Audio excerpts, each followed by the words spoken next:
not a real thing. EDM is not a real thing. EDM is not a real thing. EDM is not a real thing. I don't know which came first, shitty rave music or the drugs. You have technicians here making noise. No one is a musician. They are not artists because nobody can play the guitar. Instead of hearing music, you hear this. Good afternoon, ladies and gentlemen, and welcome back to the Fake Music Only podcast, the best podcast online for discussing all things EDM. I'm your host, Cole, aka the Big Finicheti, and as always, I'm joined by my co-host, IMG. Hello, hello. And for today's guest, we have the ranking guru of Monster Cat himself, Redhawk Director. How are you doing? Damn, a guru? Yeah, man. I don't think I've ever been called a guru of anything before, so That's I appreciate it. that's what I'm here for. And we're both big fans, obviously. But for the people that don't know what you do, explain what your channel is all about, real quick. So I take collections of music. It can be like 4 songs or 30 songs, and I put them in an order from my opinion of best to worst. And if it sounds like why would anyone watch that, I agree. But Hey, I mean, Duality pretty much roasted you. that is very true. No, he roasted the hell out of me, but he still wants to collab. So who's the real winner? Yeah. The ranking crew comes out on top. You're the first person that I found that does these ranking videos, and that kind of uncovered this whole weird community that I didn't even think existed. It's very weird, yeah. I don't know why so many people do it now. It's weird, but It's interesting because I feel like on a surface level, it's easy to call these videos like kind of effortless, or you could do all this in a forum post type deal. But when you have this many people doing the same sort of thing, it's interesting to kind of bounce around and see everyone's opinions. right. See which songs are kind of universally praised and ones that aren't, I guess. Yeah. The other interesting thing that I've seen with your channel is that you do get artist feedback sometimes. Like you've gotten a few comments from Afixa, I think. That is true. Have you ever gotten feedback from an artist that like hasn't exactly been ranked too high? Well, I have a couple examples. One was I was playing Gmod with Fowler a few days ago, and he killed me because I had anyway ranked like bottom 5. But I also got into it with Protostar a couple times, like a couple years ago. I gave him feedback that he didn't particularly agree with, and that's all I'll say about that. But it has happened a couple times, but I don't know, the few times it's happened, it's been positive for the most part, so That's no good. complaints there. That's good, because certain descriptions and certain people that do these videos aren't exactly crazy friendly or pandering or anything like that, and I think that helps because it keeps it real. And it's no like fake opinions or anything like that. But on the other hand, artists definitely have the right to not exactly be happy with what they're seeing, I guess. Yeah, no, my sort of like MO when I make these videos is I try to be as respectful towards the art as possible, while also, keeping it real, just so that if you give positive feedback for everything, then it doesn't mean anything. Yeah, exactly. So keeping it real makes it a little bit more impactful when something comes out that you do genuinely love and all that. I don't know. Yeah, because when things get like when you give something a 10 out of 10, it's like, oh wow, this must legit be a quality track. But Yeah, at least in my ears. I yeah, can't speak for anyone else. that's true. That's true. But one thing that is kind of interesting when it comes to keeping it respectful is it's kind of harder to do in this format of video because like if a music reviewer gives a low score, they have this whole monologue where they can, express why they don't think it's great while, not being insulting or anything like that. But with ranking videos, you get like a short description and then just kind of a number. So Right. so it's a lot harder to balance. And I do think that you definitely balance it out well. Because I'd say like at least 80% of your videos you give reasonings, whether it's in the comments or in the actual video. Yeah. And that helps out a lot. I think a lot of it also comes down to word choice too. Like you can say a song is shit, but you can also say in like just a few more words like I didn't like the song because of certain production choices or like it didn't mesh with me. Like you can use different words to express your opinion, like a negative opinion without saying like this artist needs to stop making music or stuff like that. Or Bear And I think Grylls that's... should blank. Oh yeah. I wasn't gonna go there, but I appreciate the reference. Of course. I don't get to make these Wait. references. Yeah. All right, for it. quick question. All right, is Rusma still your most hated Monster Cat song? No, I actually like Ruzma a lot more now than I used to. Oh, I didn't even know that Ruzma had that spot at one point. I always thought it was the Chris Romo song or Oh whatever. yeah. oh wait, it was that song. Yeah. Oops. Yeah, I still don't like that one. It's kind of interesting that everyone knows your musical opinions. No, that's real. That's a weird adjustment to make. Because Like, like you've ranked every compilation album 2.5 times at this point, that is very true. and every EP and everything. So like do you ever get into discussions with people about music and then they just kind of come out with your opinion already? That has happened a couple times. I forget where this happened, but it was on some song for like some artist that I've ranked low in the past, and somebody like commented, they were like, "Well, clearly this doesn't mean he doesn't like it because he's ranked songs from artists that he doesn't like highly before or something." And it's just a weird adjustment to make. You've got people making arguments for you. Yeah, no, I feel like this is how like Trump feels on Twitter sometimes or something. I don't know. Redhawk is Donald Trump. Oh my god. One quick thing with ranking videos is like I said earlier, I feel like it's easy to kind of dismiss them as, you know, a low form of content or whatever, because it's like it's basically just a list. What's something, because you've been doing this probably longer than anyone, that what's something that's kind of challenging about it or difficult that a lot of people on the surface level wouldn't really pick up on? Well, one thing, I don't know if this is anyone else would agree with me on this, but one challenge I had as more and more people started making these kind of videos was my videos were starting to look like everyone else's. Like, because it would follow the same format. You download the MP4 files or like screen record or whatever of like the videos on Monster Cat's like YouTube channel, or you know whatever you're reviewing. Like it could be like Rez's YouTube channel where she has the cool graphics, but it's just like that everyone's using the same video for everything, and then everybody's got the same like 2 or 3 sentence long reasoning, and so all of them are looking the same. So about the time that I started uploading less, I started experimenting with ways to make my videos look different than other people, and that's always been like a challenge to try to balance you know, the video looking good, but the video also looking different from, you know, the other handful of people that make these same kind of videos. And that's not an issue that I imagine most forms of content have. That's a really good point, actually, because everyone's getting it from the same sources. Right. And you've definitely been able to distinguish yourself with your editing. Like you had the visualizer for a while. You still do that, I think. I'm not totally positive. Yeah. Famkey does that really well. People are getting videos from different sources. That's interesting. I didn't think of that. Yeah, the wake up call for me was about a year and a half ago when so like for all the songs that aren't uploaded on Monster Cat, there was like one source that would upload like EP songs that didn't get uploaded or whatever. And when all of them got struck down, it was sort of a wake up call just how like reliant everybody was on these kinds of videos. Yeah.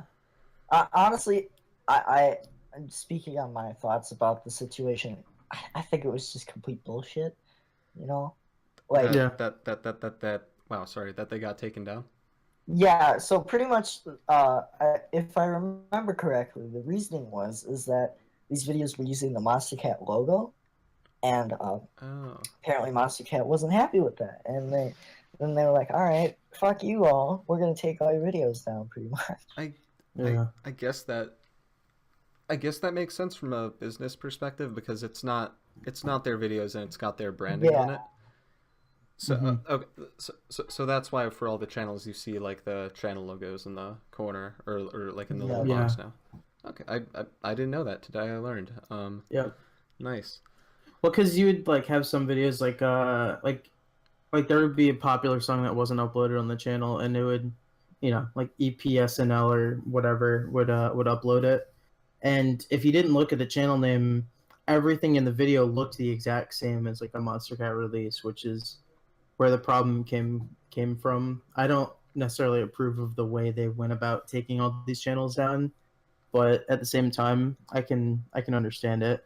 It would be like if like obviously this is on a much smaller scale, but if like somebody started like doing fucking ranking videos that looked exactly like mine, like to a T, I'd be a little even if it wasn't anything I disagreed with. I don't know. Now that I speak that out loud, it doesn't really make as much sense. Well, I mean, like I don't think that would be grounds for taking the video down because No. you don't own that No, I don't style own of the editing. font. But That's true. you know, you definitely have the right to get peeved at them. I would. I guess if they used my logo, that would probably be the if I had copyright of it, which I obviously don't, because why would I? Well, It's a freaking bird. Yeah. I mean, It's a- but I mean, like when they're using when they're using your logo, like for me, the only reason they do that is to pass a video off as yours, which I guess they have reason to do because you're the most popular ranking channel, and that could farm a few views, I guess. So in a way, I kind of agree with Monster Cat for doing that, but I think that there must have been a better solution that they just didn't bother going yeah. about. No, there definitely could have been. Yeah. On the topic of the of those types of channels, the layout channels, I guess, Mm-hmm. those things have always kind of fascinated me because I've never, like, the Monster Cat community seems to be very obsessed with uniformity, or no, not uniformity. Fuck, how am I forgetting this word? Similarity. Yes, similarity. And I've never really seen a purpose for the Monster Cat kind of a visualizer to be almost copied, I guess. Well, they're okay, done slightly here's different how I ways. see it, because I I've spent like freaking forever trying to convince the layout channels to give me their visualizer, but pretty much how I see it is like it's like you're the head of Monster Cat, and you can sign any song you want, past or present. That's kind of how the feeling is. You can choose whatever song you want to be the next release. That's what I think the mindset is of most layout channels. Not necessarily the ones that just upload Monster Cat songs, but like the ones who upload other stuff. Like, let me think of a few, like Void, Shattered Ice. Mm-hmm. Probably a Okay. few others that I'm forgetting about. Huh. Hell, even mine that I had for a while. Okay, I guess I can see that. It just it seems a little redundant to me, but if that's what people get out of it and the label has no problem with it, then all the more power to you, I guess. Yeah. Well, because the thing is, Monster Cat can't do anything about them copying the visualizer because it's a visualizer. Like anyone could go on After Effects and make that visualizer if they have like the right plugins or presets or whatever. So they don't own that. They don't have a copyright over the specific way their visualizer looks. And if they did, then that would probably be pretty fucked because That'd be Yeah. freaky if they could Yeah. copyright a visualizer. Yeah, that would be like when the Fine Bros tried to copyright React. yeah, Exactly. exactly. Sort of such. Oh god, entire internet goes against Monster Cat. Yeah.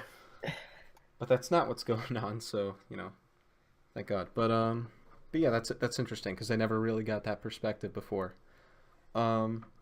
But speaking for music that's off Monster Cat, there's a couple things I want to dig into just because I very much want to talk about them. And the first project being Mouseville Level 2, because this That has one nothing to do with Monster Cat at all. didn't I say songs that aren't on Monster Cat? No, you said Okay, speaking of Monster Okay, Headbangers Ball then. Cat. Rolling with it. There we go. Headbangers Ball. I think that's the one thing that we have on here. The one thing, yeah. Thank God. Oh no, we've got Rocket League X Monster Cat as well. Wow. Oh Christ. Okay. Well, I was expecting to talk about this one right now. Let me get some thoughts about it. It's really short. It's 3 tracks long. For some reason, 3-track long EPs annoy me, because I don't know. It feels more like a single than an EP, but I guess it works. I think Slander's reputation on Monster Cat has gone in a really interesting way because it got really low. Like I remember people didn't like anything that they put out for a couple months, like especially when Superhuman came out. That was definitely the low point. And then I feel like they've kind of slowly worked it back up, and now people are enjoying their stuff a lot more. And for good reason, because I think this is a pretty good EP. The Riot track, I'm a huge fan of. The rest I think are only okay, but I can definitely see the appeal. IMG, what are you thinking? I like pretty much every song on this, except for the Spaghetti collab. It was not what I expected, and it's just generic bro step. You could say it's Spaghetti style, but still, like, it's just bad, I guess, in my opinion. Otherwise, everything else is pretty good. I don't know. I remember when it actually dropped, and people were bashing on Hate Being Alone because they were like, oh my god, it's like a future-based build-up, and then it just goes to bro step. It's like, nothing about that is future-based. How are you getting that from this song that's an absolute bop, you know? Like, I don't know. The community is weird. Anyway, I rest my case here. Conclusion: the community is weird. Okay. Yeah. I forget if you've done a ranking for this EP or not. I know a lot of people have, but if you did, I didn't see it. So what are you thinking, Redhawk?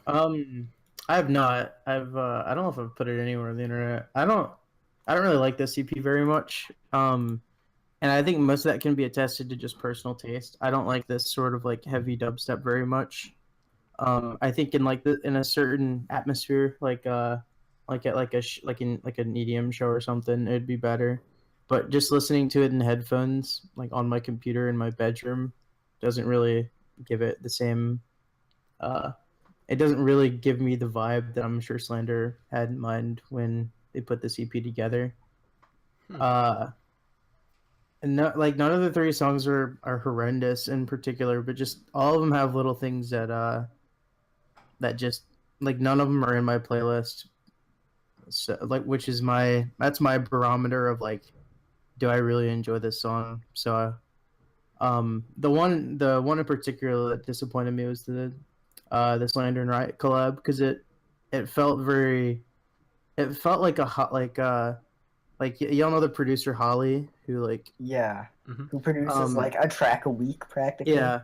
So what he does, the way he puts so many tracks out like that, is he'll have producers send him a track, and then he'll sort of just like add a drop at the end and do weird Holly things. And that's what this song sounds like to me. It sounds like Slander made a song, it gave it to Riot and was like, here, y'all make a drop. And it doesn't really work for me. It feels kind of forced, and that disappointed me a lot, because Slander and Riot, like a genuine Slander and Riot like mix of styles, would be really fascinating to me. So you wanted more like them actually blending their sounds together instead of like, okay, here's Slander's part, here's Riot's part. Yeah. Yeah. Okay. I can see that. But I'm personally a massive fan of, you know, Riot's style, which is just generic bro step done really well, I think. Right. Yeah. I also think it's a little weird to call this a heavy bro step EP, because it's really half that, because like half of the track with Riot and then half the Spaghetti collab. Well, no, that's true. Sorry, then the full Spaghetti collab, and then none of the last song. I'm sorry, I don't really remember names. It's just the solo one, the Riot one, the Spaghetti one. But yeah, I can definitely see where you're coming from there because it definitely feels super segmented. Yeah, Yeah. I guess So that's my big issue with it. so bam. For me, I'm probably I don't know. Like again, I don't really like 3-track EPs too much, so it's kind of hard for me to give it a score because like IMG, like when you were saying that the Spaghetti collab you weren't a fan of, but everything else is great. Like that's like a third of the material on here, you know, Yeah. which like which makes talking about projects like these kind of strange. So Yeah. I, Exactly. yeah, so I don't even know like what type of score I'd give this thing, but I don't know. I I guess I'd say I enjoyed it a moderate amount. So that's It's a medium bop out of 10. medium pop. All right. That And that's about my rating too, so don't worry. all right, perfect. While we're while we're on Monster Cat music, I'm totally happy to just jump straight to the Rocket League X Monster Cat compilation thing going on here. Yes, please do. Okay. I as watchers of the show would probably know, I'm more of an uncaged guy, less of an instinct guy. Um, so I didn't really have any expectations going into this thing. And I came out pretty happy actually. I liked Badlands, Castaway, Runnin' was really good. I think that was my favorite, and then the Cloud None one was also really great because I said in a previous episode on a ZP that I thought that it was good, but just kind of a bunch of the same, and that he needed to expand on his sound more, make it more of a complete thing, and that's exactly what he did. Maybe he heard us. Yeah. Maybe one of the 18 views is Cloud None. Um, but so yeah, I was super happy to hear that. Hyper Potions was Hyper Potions, so I don't know. And then Rootkit was really the only one that I was straight up disappointed with. Because I'm much more of a fan of his houseier stuff like Elevate and Concrete Jungle. And this wasn't really my thing. But yeah, I'm happy with this one. And it's the second one in a row that I'm happy with. Yeah. IMG, what are you thinking? This is definitely the best one out of all four released this year. I genuinely, at least liked all the tracks on here. I mean, I enjoy almost all of them. I don't really like OU as much as that. I like it, but I don't like, enjoy it. Yeah, pretty. And let me think here. Yeah, two out of the six are on my best of 2018, which is coming out soon. Wink, wink, nudge, nudge, everyone. But so yeah, it was definitely the best one of the year, and also just Cloud9, man, fucking killed it. Yeah, that's pretty much my thoughts, I guess. All right, Redhawk, what are we thinking on this one? I really like. I think this might be my favorite out of the Monster at Rocket League collaboration like EPs that they've done. I think it's if you go into this with the mindset of these are all going to be songs that are played on a video game menu, I think it makes specifically I think it makes the Rootkit track a lot easier to swallow because if you put it into that context, it's really good for what it is. And if you take it less out of the context of like previous expectations for Rootkit, the Grant track is good for what it is. I'd like to second you guys on the Cloud None thing. That's easily my favorite thing I've heard from him. My favorite was Badlands. It felt very nostalgic to hear Rogue's newer style with like the same older stuff. Like those melodies that you hear, even like his like 2012, 2013 stuff, like those are here. It is structured very similarly to like his trap tracks, like Rattlesnake, and it just I don't know. It's very nice. It's pretty much what I like Rogue for. He did everything in that song, and like I don't think any of the tracks on here are bad. I think they're all nice at worst and very, very like enjoyable at best. That's interesting that you point out the context that these things are going to be playing in, because I almost never really even think of that when I'm hearing these tracks, which is weird because, you know, Rocket League's right in the title. um, but Yeah, yeah, man. That's like the whole Fortnite X Monster Cat meme when Gamma Release needed you. Oh my goodness. oh, I don't want to get into that track. You know what? Okay, I'm going to be completely frank. I will kill myself if that happens. I'm not. Oh my Oh my, goodness. okay. That sounds like an extreme solution. Oh Christ. Okay, not literally, but you know what I mean. I'm going to be very, very disappointed in Sasha and all those guys. I I'm mean, going to be I mean very disappointed. that'd make a ton of money. It would, for- but I'm for still the going to be label. very disappointed. This is an attitude that I don't totally understand, because I see I see tracks like Alone and like Slushy tracks get a lot of hate because they're selling out or whatever. But I think a label putting out as much music, like 4 songs a week, as Monster Cat, you know, putting out a track to make money or making a deal that good, like if they were able to get Monster Cat X Fortnite, if I were them, I'd take that in a heartbeat, personally. Well, okay, like it's not the music. I have no problem with the music, but it's just the game itself is like honestly, I speak for only myself here probably, and maybe a few other select people. I just don't like shooters in general. So like, it's not my thing. Like I'll have people I moved to a new school this year or whatever. So you know, of course, everyone's gonna ask me, "Do you play Fortnite?" And I tell them no. And then they go, "Do you play PUBG?" I'm like, "No." And they're like, "What do you play?" I'm like, "I don't play any shooter games. I just like play my Switch or whatever." You know, like. Okay. Seriously, okay. Anyway, This sounds like a personal issue. Yeah, it's more a personal issue than really just yeah. Anyway, okay, we're getting way off topic. Okay. One other thing I want to point out about the compilation is that both of you have, like, you know, words aren't set in stone or anything, but like said this might be your favorite Rocket League comp that came out of like the 4 this year. I think that's interesting because I really thought that the third one was like fantastic.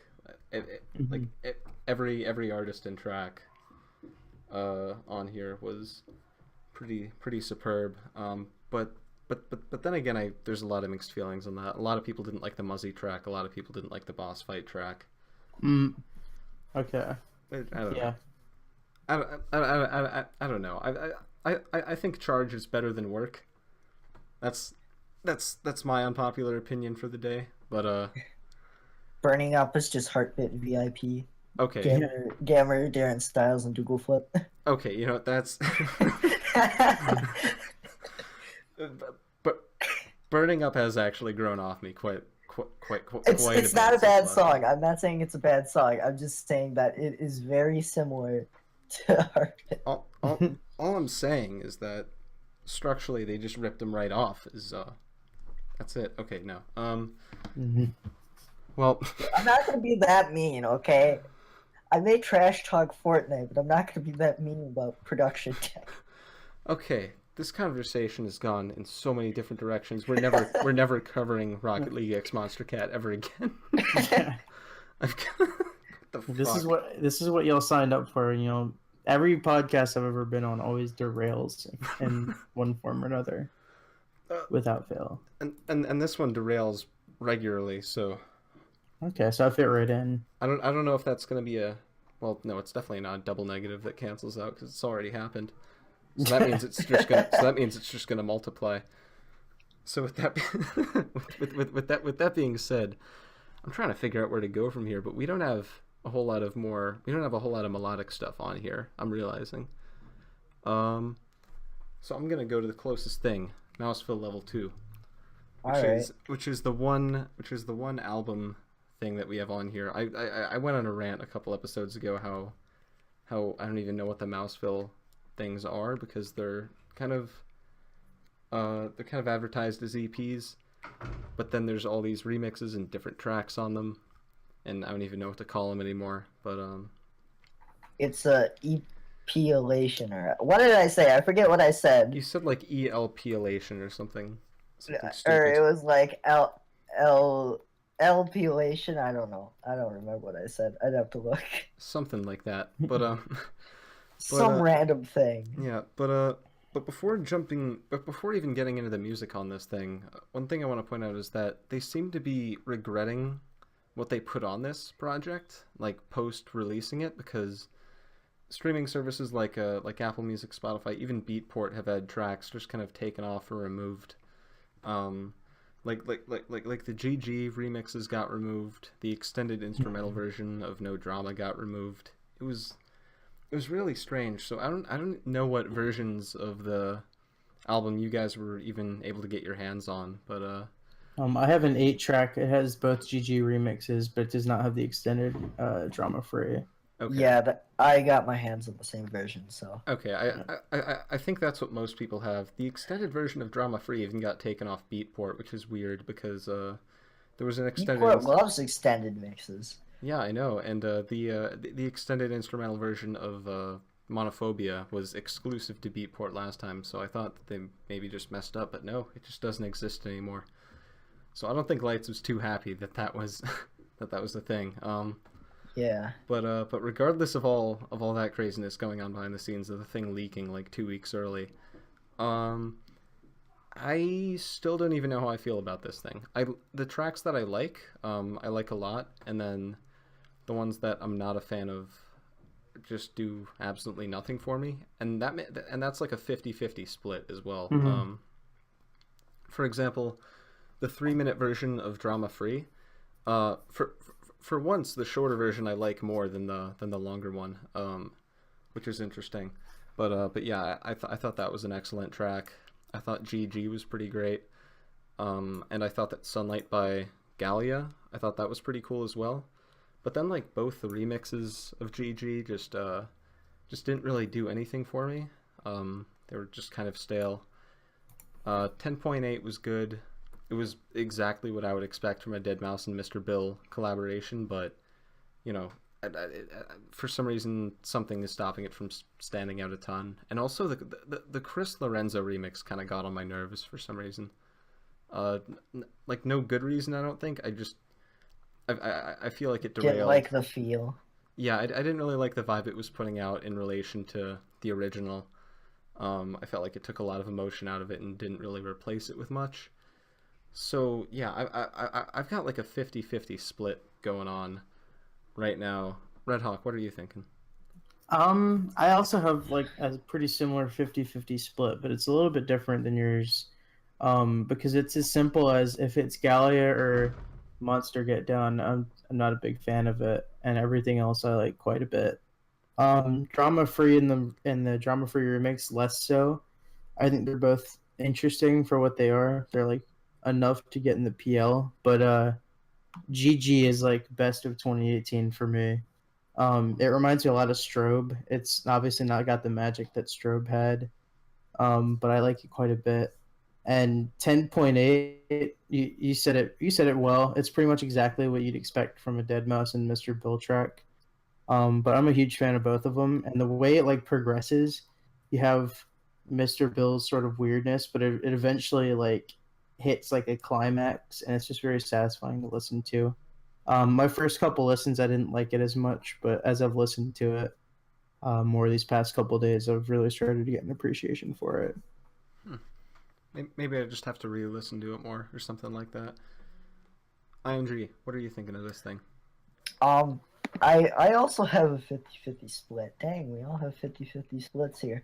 I'd say the remixes and the Gallia and the Monster Get Down single tracks are probably my favorite. And then 10.8 is really good. And GG is probably the only exception to that rule. I like GG a lot. And yeah. I guess that's my opinion. So we all have like 50-50 splits on this thing, and it's all for different tracks. Yeah. That's interesting. I do have to ask, what you're really getting out of most of the Gallia and Monster Get Down tracks, because I liked Sunlight, but besides that, those ones didn't really do much for me. I don't know. I just kind of I like both artists, and honestly, they don't release too many bad tracks. I'd say most of their tracks are pretty good in my opinion. So I don't know. I guess I just have a bias a little bit. All right. I mean, yeah, I guess that's fair. Um, I also do agree that GG is kind of like it gives me that strobe vibe, which I think is nice because the last Mouseville compilation had like Monophobia on it, and that was kind of the big Dead Mouse anthem of the compilation. And this one, kind of the title track, is drama free, which doesn't really go for that. It goes for something else. So I'm glad this was kind of thrown in there. It was like a random album title track and a lack of a better name track just kind of got thrown to a blender. I can see that. Yeah. So based off of all of our thoughts, I don't know who I'd recommend this to. I guess just check it out and you'll probably like half the things on here. just We're gonna statistically rate it speaking. 50-50 out of 10. Everyone. That's I guess so. That's the second time we've just been perplexed by a Mouseville compilation. I can't wait for level 3. Okay, speaking of weird compilations of things, we never got better at transitioning things, but we have Space Lace's Voltage. We got Space Lace's Voltage 1, and holy shit, I'm happy that this thing exists. Because Space Laces has been my personal #1 artist for a couple of years now, basically since I got back into EDM. You know, I listened through all of his stuff pretty quickly because his discography is relatively small. I actually ranked the entire thing a few months ago. So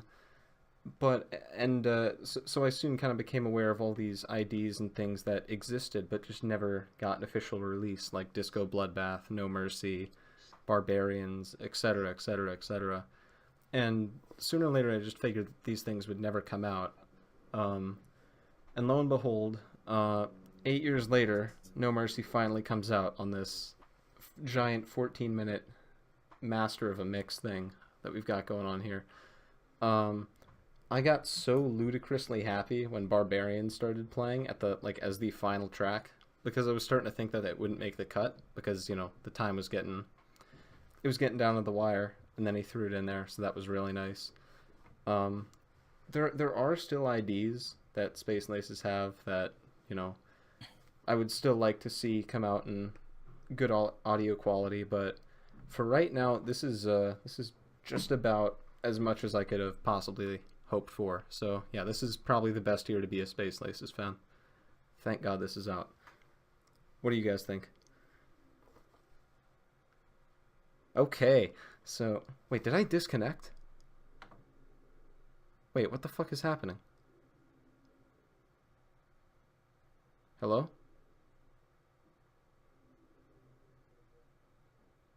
Hello? What the fuck?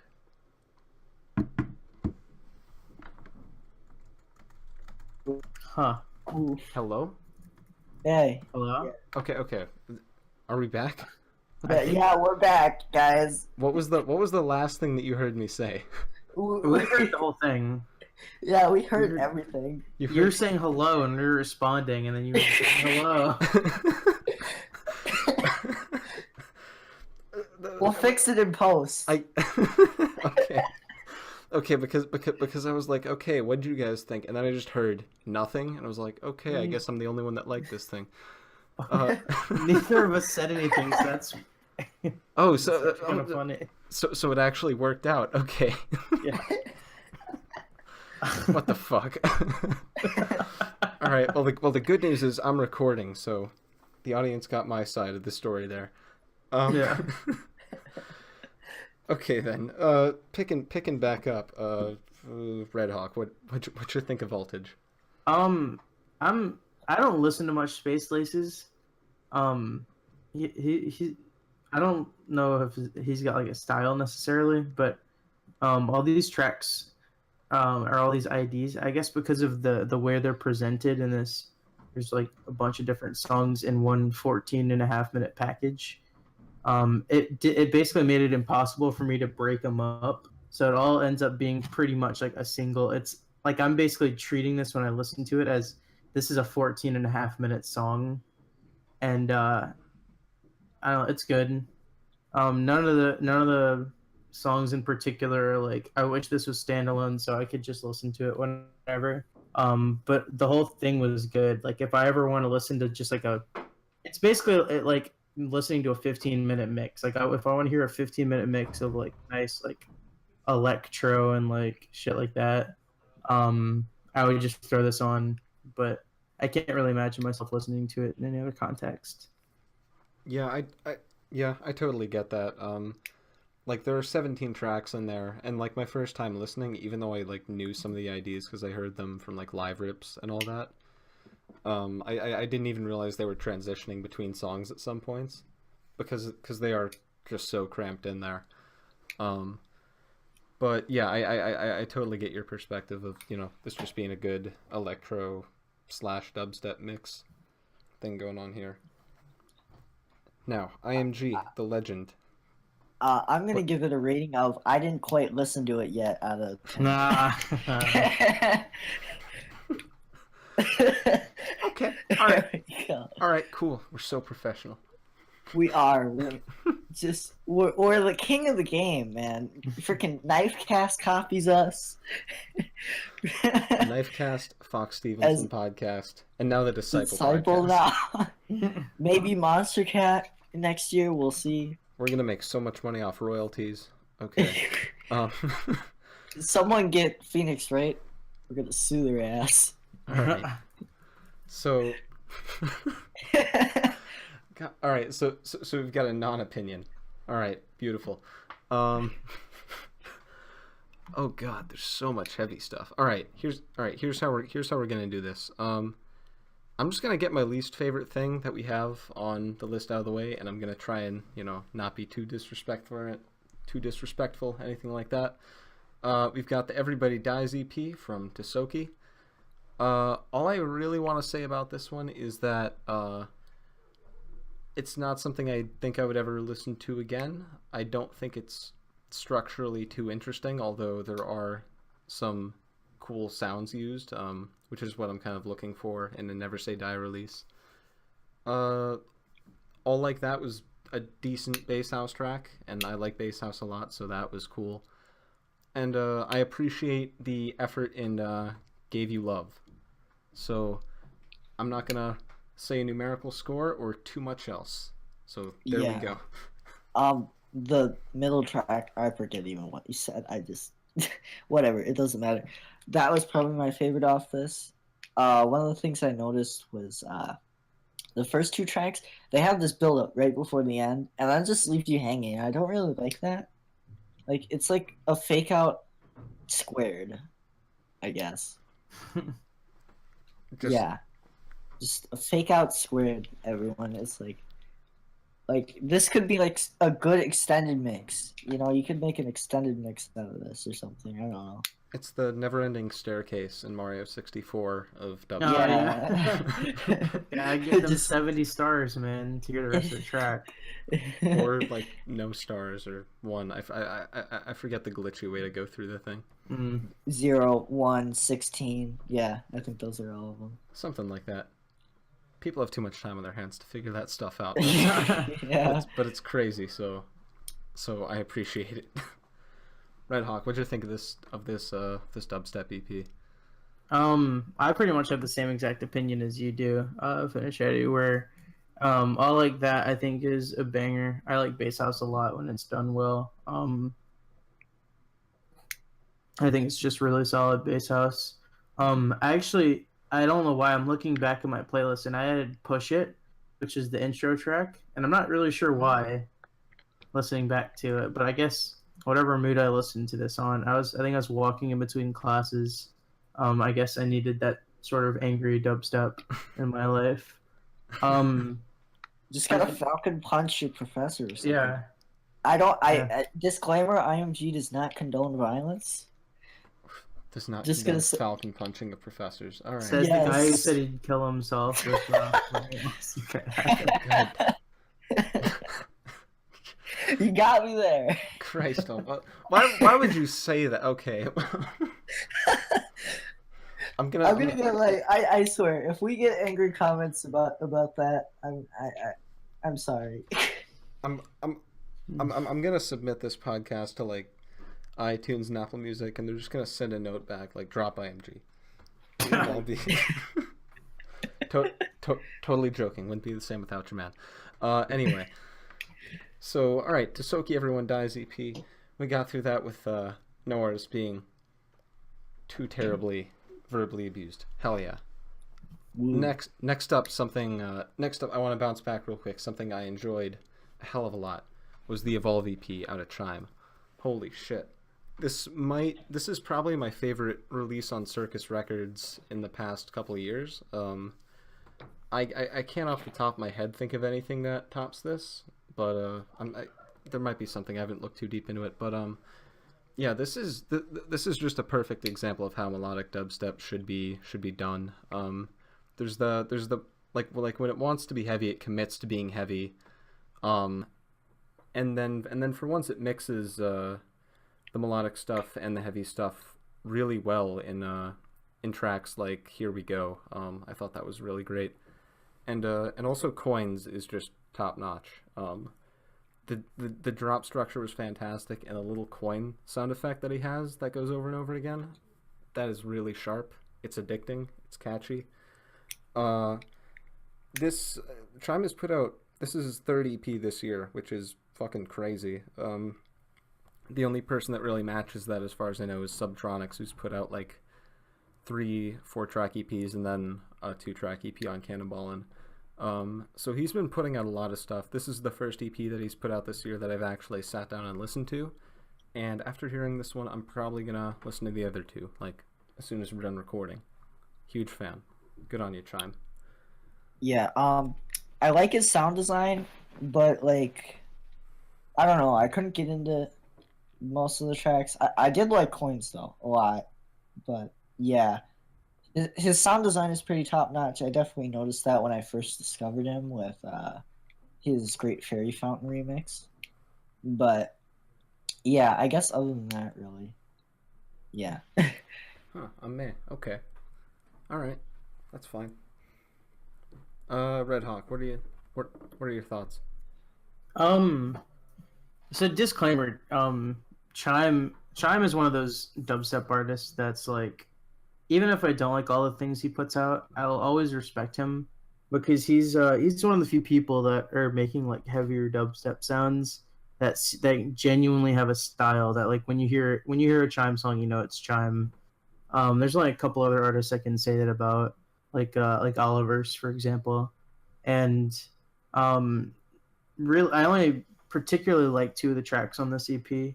Coins obviously is pretty awesome, even for someone who doesn't necessarily like that style of music. And then Here We Go, I got a lot of Fox Stevenson sort of like vibes from the melody in that, and shit, I'll take that, I guess. But this is like a big like respect to the EP, even if it's not necessarily made with someone like me with like music tastes like I do in mind.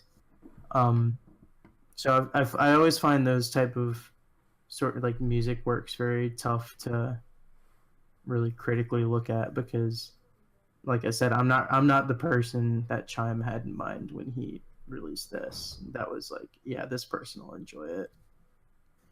So bam. So that's overall pretty damn positive, especially considering you're not too in a crazy heavy dubstep and all that. Yeah. This actually leads into something I would want to ask you for a while. Because you've said that heavy dubstep really isn't your style of music. And it kind of makes me wonder why Monster Cat is the label and community that you got super into, and not say Bitbird or other labels, because Monster Cat's not like a dubstep label or anything like that, but they do put out a good quantity of heavy music. So I'm just kind of curious about that.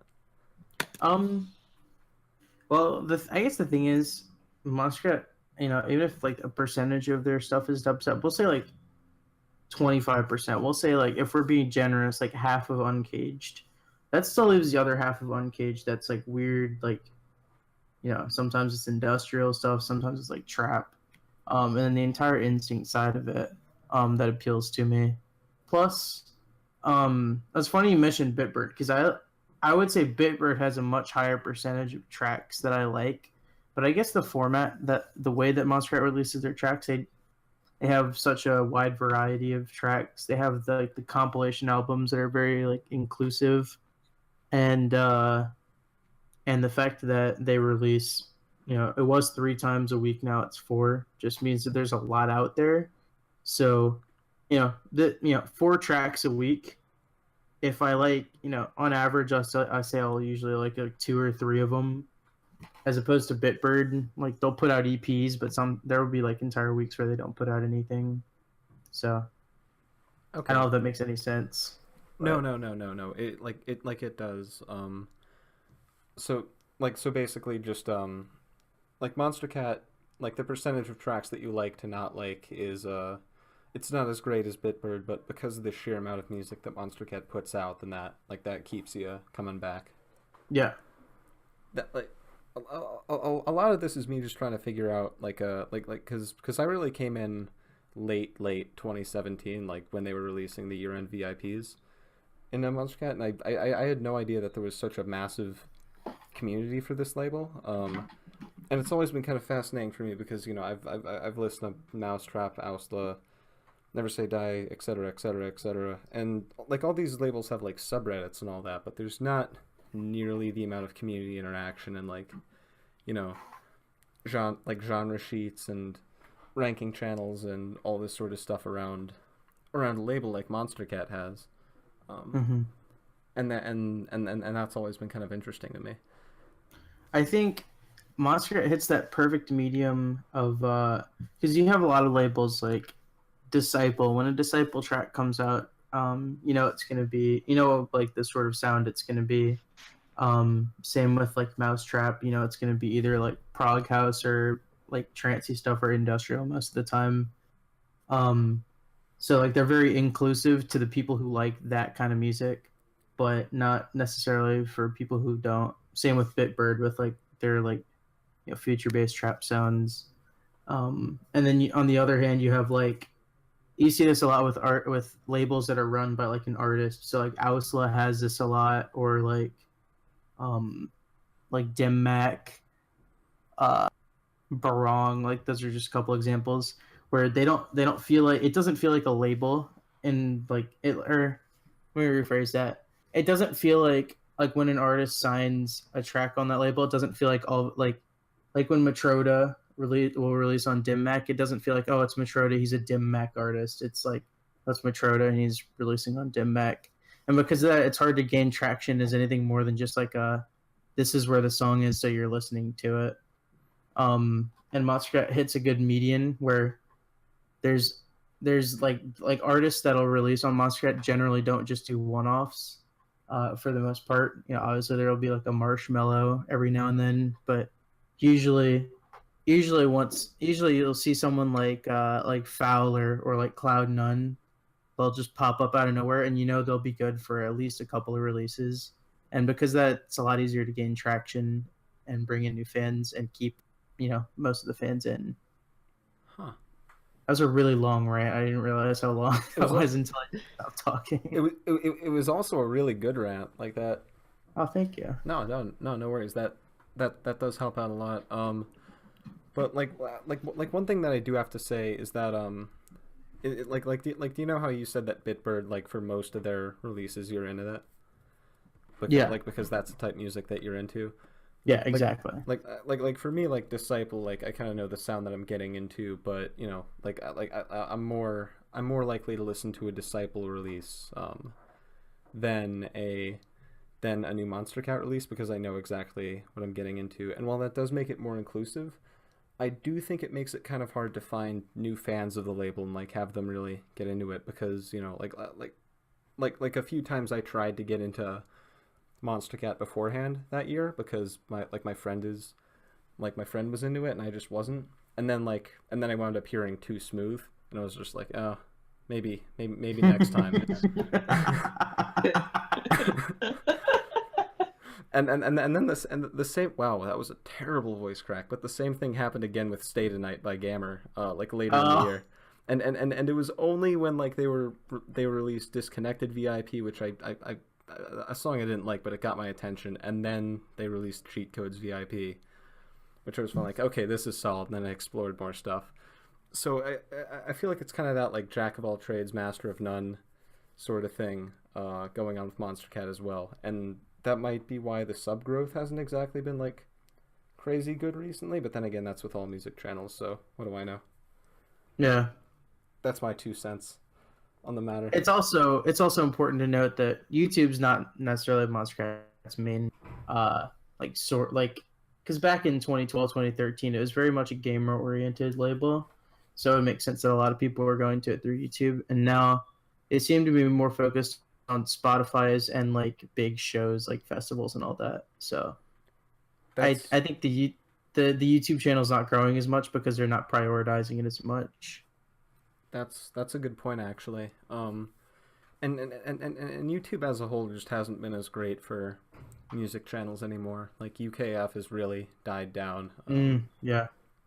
The depressing one for me is always Most Addicting Music because they used to be like huge and now they get like less than 1,000 views sometimes. I feel like MA Music and Wobblecraft are just yeah. Oof. At least the Dub Rebellion's doing well. That's Yeah. You know, he's somehow defying the odds, and for a channel his size, he's doing well. But yeah, another daunting thing was like when I was first getting into Monster Cat, like there were all these artists that were like signed to the label and apparently had reputations and everything, but I'd like heard of maybe like 5% of them beforehand. And that's because a lot of artists don't really venture outside the label too much, which I find interesting. Mm-hmm. And a lot of them, I never hear about them touring or whatever. But yeah, over the past couple of years, I've heard I've heard more Monster Cat artists really, going like playing at festivals and all that, and having their own kind of like that. This isn't the right expression, but like tents, like areas where they're playing at big festivals. Yeah. So I think that's helping out a lot. They're doing a good job staying relevant, even though they kind of like they kind of put all their eggs in the YouTube basket when they were going for this gaming, like gamer oriented look, and they're doing a good job adhering to that with the Rocket League compilations, and a good job staying relevant elsewhere, which I think is impressive. I don't know where this conversation is going, but here, can I get out my soapbox about artists not venturing outside of Monster Cat? As long as you don't threaten to kill yourself, you are. I'm not. You're free to. No, okay. Karma Fields, please come back. I want more money. I'm speaking from my true Monster Cat fanboy roots. I really want more Karma Fields. Like, I'm sad that they're signed to Ultra. I mean, I'm still gonna follow Karma Fields, but like, still, Wait, please. Karma signed to Ultra? That's what I heard. I had no idea. That is what I heard. I'm not entirely sure. I haven't been able to confirm that, but That's I don't know. Yeah, but it's like, I think it's only really, I think, because of just the YouTube community just completely shit on him for being experimental. It's like, I don't know. Like, the YouTube community is now pretty much a fraction of total listens, Like, the YouTube video does not matter as much as, say, the Spotify release or SoundCloud release. Yeah, for sure. Look at Nevada. Nevada's got like over 40 million plays on Spotify compared to 18 million on YouTube. So like, seriously, that's one of the bigger hits of like previous years. Actually, it's actually Vicetone's most streamed song on Spotify. Believe it or not. Damn. I'm a big fan of that one actually. Even though like, I don't know, it feels a little more commercial, but I totally support that. And one quick thing, and like in regards to like the please come back to Monster Cat thing, that's one of the things that that probably gets to me more than it should. About this whole community, because it's not like a crazy annoying thing, but I feel like where an artist releases doesn't matter too much. Yeah, I agree. I'm not gonna not listen to a new Karma Field song just because it isn't on Monster Cat. I just think that honestly, even if the YouTube community shit on him, I think he found his home.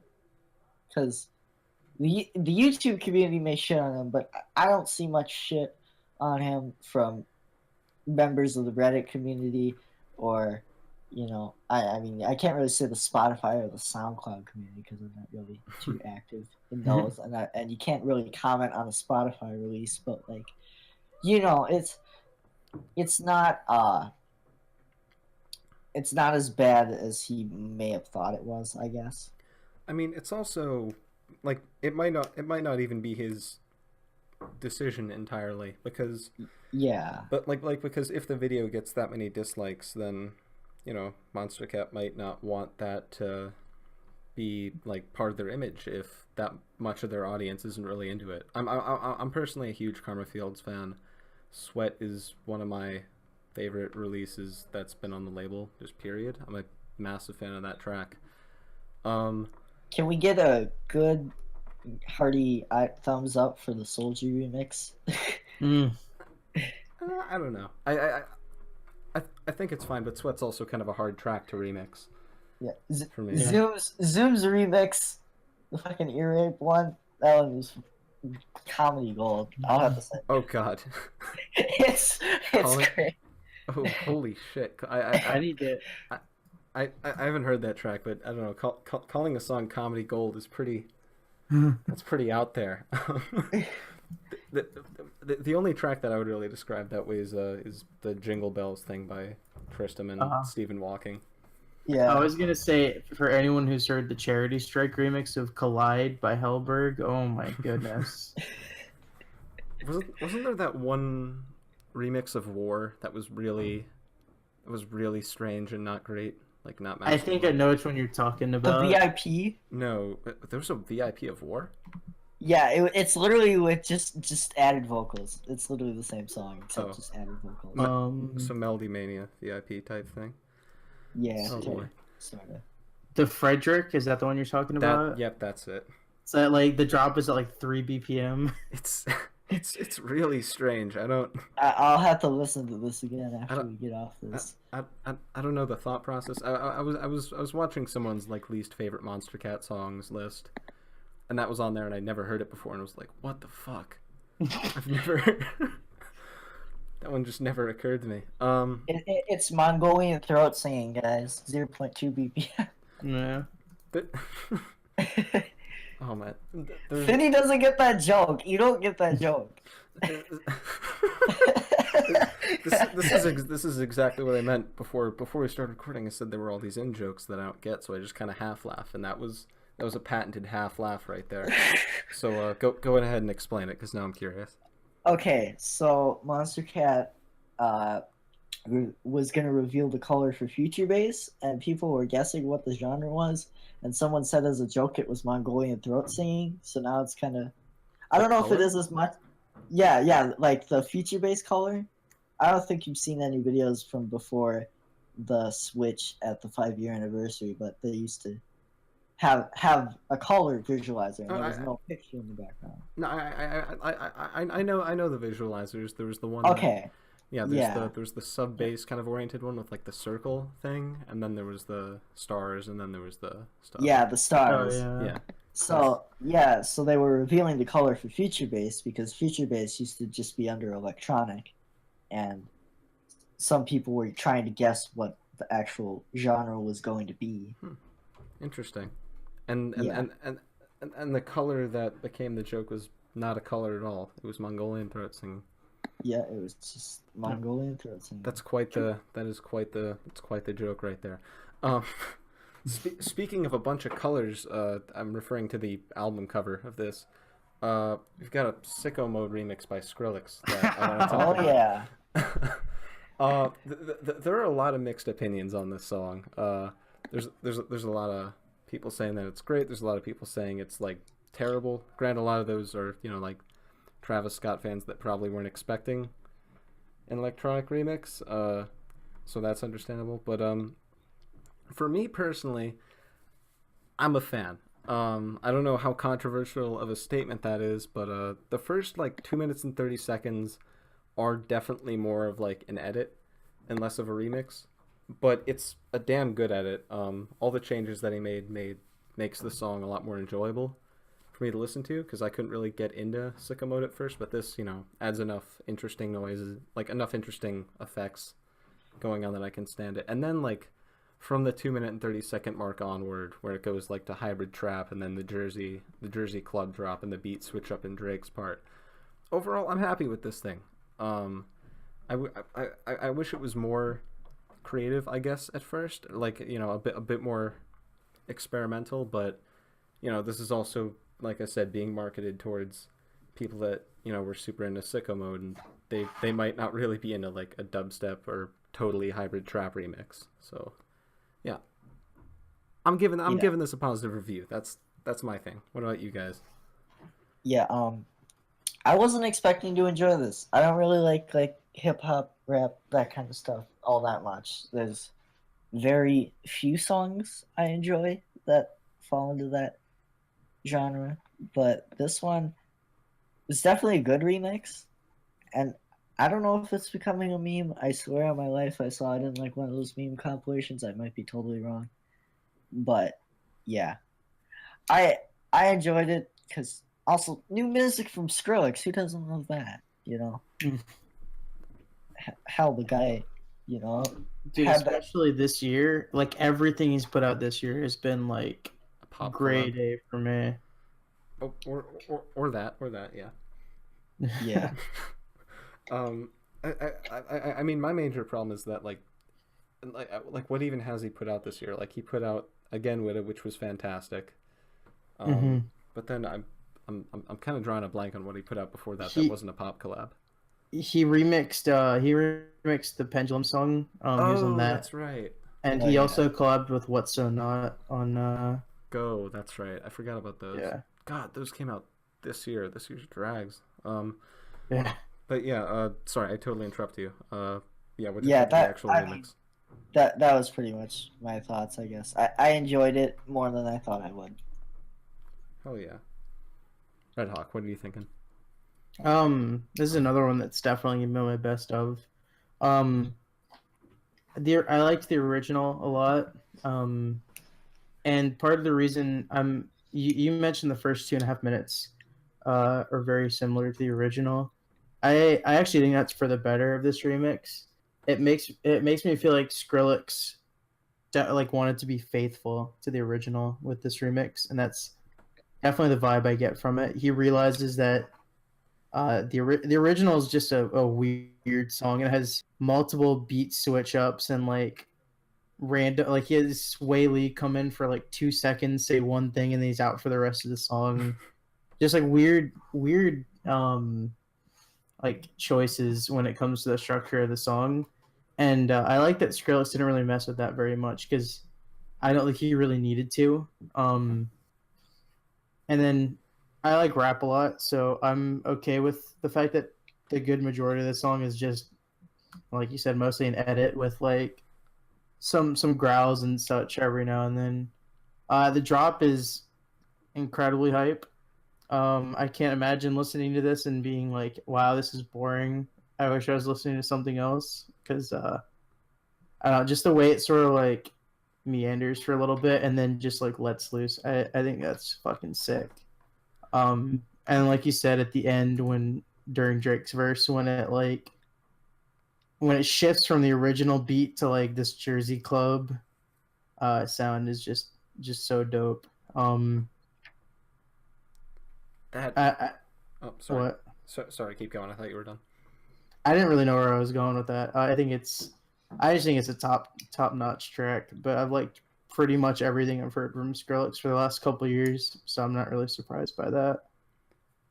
that is majorly satisfying to hear, because I've been like for the most part, this track doesn't seem to be garnering a whole lot of positive attention. Especially on Reddit, on the Skrillex subreddit, there's a lot of mixed opinions on this track. But I do think it's for me, it's probably, I don't know if it's better than Again Witta. Again Witta and this track are my favorite things that he's done this year. I thought that the Island remix was interesting, but something about the way the vocals were kind of chopped up and messed with didn't really resonate with me. And and Go was fun, but it was just kind of fun. It was just kind of a cool banger. This I think this is going to wind up being my favorite Skrillex release this year if he doesn't put anything else out, because I know for a fact it's just him who's doing this. Where, you know, as Again Witta, I don't know how much influence Joyride had. I know he did like the trap drop in the middle. Skrillex did that, but I'm not sure how much influence he had elsewhere. But yeah, I'm glad there's mostly positive vibes going for this thing. Yeah. I'll just say as like a final sort of note, if you haven't heard, the Weathen actually flipped this remix and made it a lot more EDM sounding. So I can recommend that to anyone who was put off by this remix just because of how faithful it is to the original. You might like that one more. I saw that posted somewhere. I think that was also posted on the Skrillex subreddit, but I was doing something so I couldn't hear it. But that gets the seal of approval from you? Yeah. All right, that's good to know. I'll check that out at some point. May as well continue with the singles on this list. Ehide Kill It. I'll be honest, I put this on the list because I hoped that I would have more to say about it, because in recent years, he's put out like classics that have garnered lots of views and festival plays, like My Heart and Planet Purge. But in recent years, like his EP on, like his last EP on Never Say Die was crazy forgettable, like with no tracks that really stood out. His Black Label EP before that was okay, but still not a lot.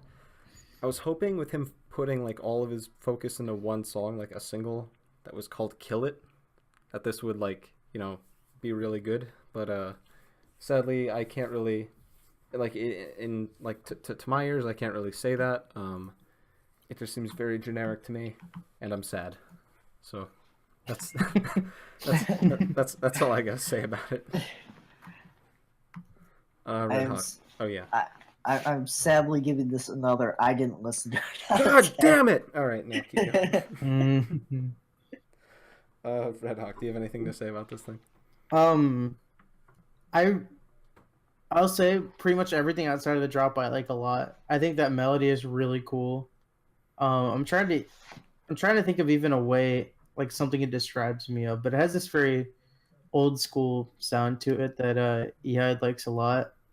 But the drop is just really not my thing. I can see where you're coming from with the melody. Yeah, that is pretty good. Yeah, no, that's even the melody. It's like it's not enough for me to like go back to this ever. But I don't know. It's all right for what it is, and for those who like, you know, if you like Ehide's sound, you're gonna like this song. Like, it's as simple as that. So, all right. So that's a collective meh from us, but from Ehide fans, probably an A+. So cool. Ehide, Kill It, done. Last single on the list, coming out of nowhere. Rez remixed Divinity by Porter Robinson, and I was kind of unsure going into this one as well, because we talked about Rez's last album at some point during a podcast, and I think my main conclusion from that was that Rez is great when working off of someone else's ideas. Like the collaborations on that album really stood out to me, while the solo tracks really just blended in, didn't leave much of an impression. And I'm happy to say that still rings true with this thing here, because, you know, she's got the original Divinity to work off, which is my well, not my favorite, but it's one of my favorites from Worlds. An album that I don't like as much as everyone else, but Divinity is still really fucking good to me. And just like 10.8, which was Deadmau5 and Mr. Bill, this is exactly kind of how I'd expect this remix to sound, but that doesn't really detract from it at all. I think it's really good. It's top tier stuff. Yeah. All right, Redhawk, what about you? I have a pretty similar point with you to bring up about Rez, but it's less about her working off of other people's ideas and more of, I think Rez is really awesome when she works with melodic stuff. So my two examples of this are like the only two times I can think of that she's worked with vocalists recently. That being her track with Fitch on the last album, and then her track she did with Laura Brem on I don't remember what the name of the EP was, but the song was called Melancholy. And I think in both of those cases she worked really well with like that with like the melodies of the vocals. And here I don't like the first drop very much, but the second drop does something really cool where like it'll be this like uplifting section and then it'll go dark and then it'll go back to uplifting, and that works a lot. That works really well with the vocal chops from Divinity, because you've got like the higher pitched vocal chops work with the melodic parts in this, and then it goes lower in pitch and then goes darker. I think that works really well. If it was on Spotify, I think it would probably go on my playlist. But I don't know. It's just another Rez song. That's pretty much, again, my opinions of it. All right, nice. And I think the track that you're talking about is, I might be wrong, it might be Melancholy. Yeah. All right, perfect. Hell yeah. But yeah, one thing that I want to ask before we go into the last music project is Hey, I have some thoughts about this. Oh, go for it. Hell yeah. I'm from sorry. from my very last minute listen to this, the kick is very good. I could definitely tell the bass was good on it. I don't know. That's pretty much it. That's all I want to say. I just wanted to say the kick is great. That's what we call an in-depth review right here, straight up on the Fantano channel. Kick out of 10. Yeah, I like the kick and the bass. I can tell the bass is great. Yeah,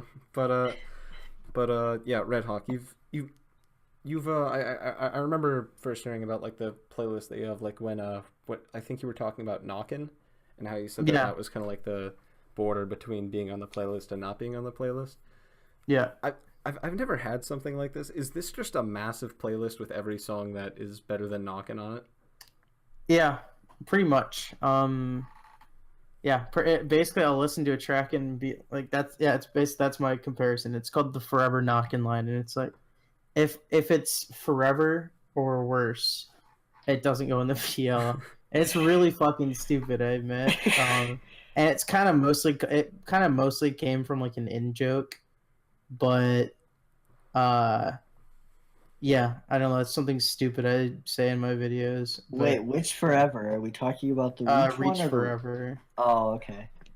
Oh, damn, that's that's the I line. know a lot of people like that one, so I'm a fan, but you know what? It's okay. It shouldn't have been on Uncaged. no, it definitely shouldn't have. Yeah. Oh well.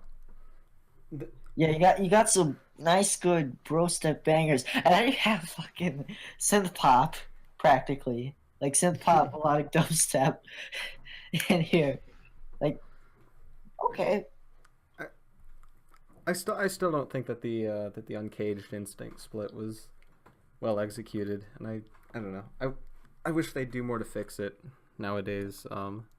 Because artists that uploaded the Instinct part of the label just don't get as much out of it as an Uncaged release, which is quite sad. Yeah. They should have. Honestly, I think they should have done it on the same channel.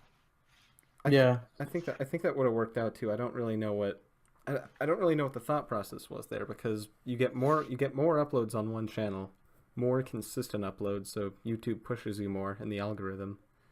Yeah. I don't know, but I think what they were trying to think is, all right, you like only bangers? Go subscribe to Uncaged. You like only melodic poppy stuff? Go subscribe to Instinct. You like both? Go subscribe to both. And There then you go. and then like only 200,000 people subscribe to both. Yeah. Oh well. Okay. Well, Yeah.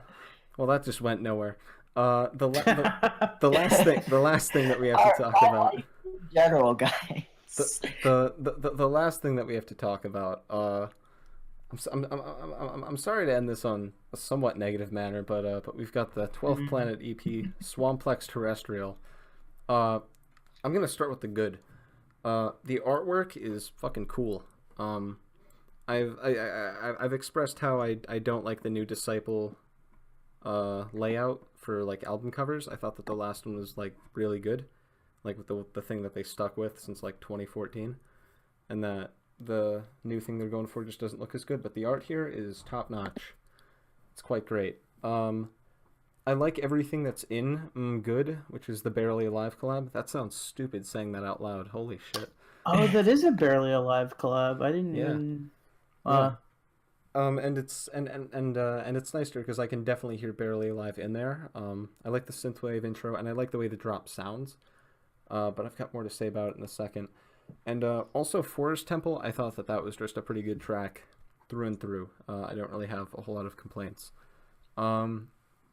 Now everything else, the first two tracks are so fucking short. They're like for me, 2 minutes and 30 seconds is already too short for a track, but it's passable, and some people make it work.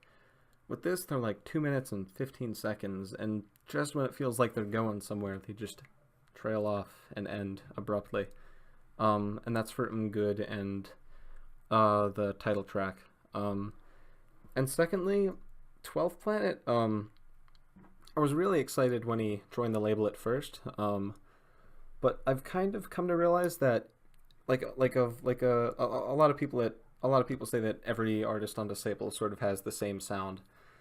And I don't really think that's true. I think like Fox Stevenson, Truth, Hatcha, Barely Alive, Ritual Riot, I could kind of keep going. Panda Eyes is more like melodic side.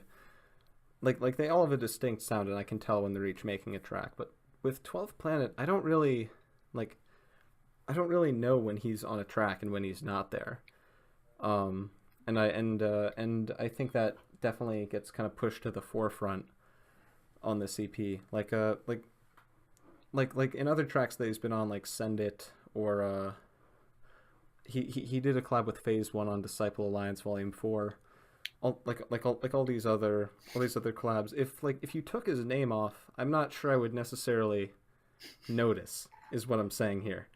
And that kind of shows with the other tracks on this EP besides Forest Temple, where like I don't really like the tracks don't really have a whole lot of an identity to me.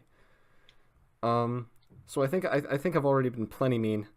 What are you, Canadian? I seriously appreciate the impact that 12th Planet had on dubstep back when it was coming up back in 2009, 2010. His Smog Records imprint was fantastic, and all I want is to hear more good stuff out of him. And I just wasn't really getting that with this EP. And I'm sorry. Your guys' turn. Okay, I like Good, although it's too short. And also the Fake Out in Forest Temple, you think it's going to sound like a future-based song, and also because, it seems like almost most Disciple EPs have that future-based song at the end, or like Ritual Riot type stuff. Mm-hmm.